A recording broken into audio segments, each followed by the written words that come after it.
Good morning. It is 8 a.m. here in Nairobi on Tuesday, the 6th day of June 2017. It is a day that many Kenyans with sick members of their family would not wish to go through. Many public hospitals had started turning away patients yesterday when the nurses' strike began. The problem is expected to get worse today now that the Salaries and Remuneration Commission has dismissed the nurses' CBA. Also in the news this morning, the Court of Appeal is set to start hearing the IEBC appeal on the presidential vote today. This even as the opposition coalition NASA insists that IEBC should drop the case lest they boycott the August election. We also have details of President Uhuru Kenyatta's Western tour in the updates at this hour. Welcome to the program. My name is Michelle Ngele, and we begin in the health sector now, where the Salaries and the Remuneration Commission has rejected the collective bargaining agreement signed by the Council of Governors and the nurses.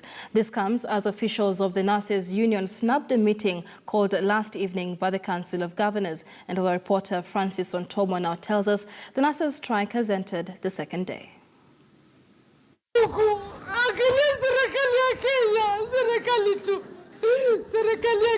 The moment the call was made by the Kenyan National Union of Nurses to begin the strike, the Coast Provincial General Hospital was affected almost immediately.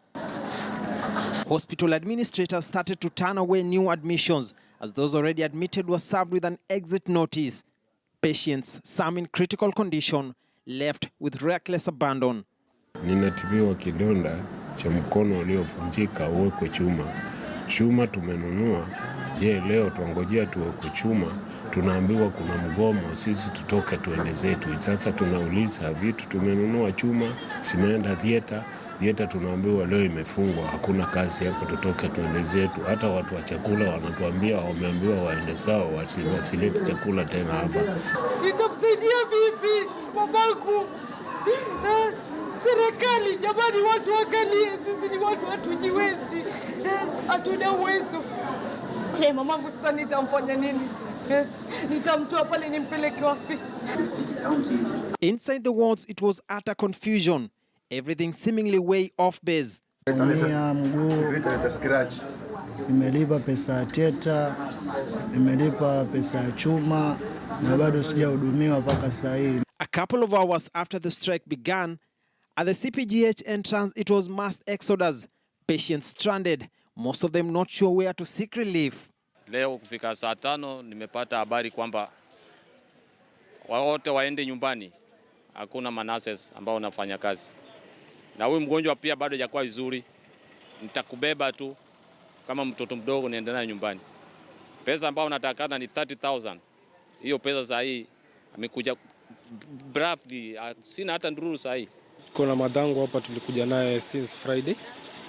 Ilikuwa takana afanywe dialysis. Kuna cervical cancer. But since then tulitoka kwa emergency, tukapelekwa kwa ward na hakuna kitu imefanyika. Madaktari wanakuja na muangalia, wanatuambia tungoje. This lady tells me that she has a patient in the intensive care unit. All along it has been a case of racing against time to save his life. The situation has now been compounded by the nurses' stalemate. Hospital authorities have given her a 6 p.m. notice to have a patient out. It's a nightmare. Inaelekea mahali pabaya. Kwa nini watu wasijali uhai wa binadamu? To be realistic. She's not alone. Even as the script begins to develop, confusion from both the national and county governments seem to deepen the plot. Once SRC makes a pronouncement on the matter, county governments will go ahead, together with national government, will go ahead and sign a CBA with the nurses union. It's really very surprising to us to see that county governments cannot conclude CBAs. Yet we negotiated the salaries with the nurses, what was to be put there. But I understand that there are pressures to change those negotiated salaries to be higher.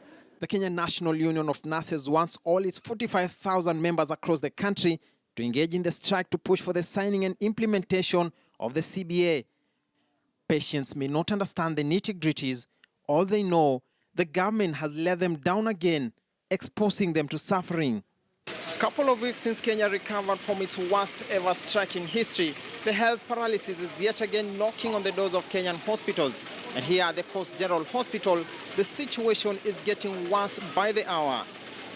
Francis Ontomo, KTN News at the Coast General Hospital, Mombasa.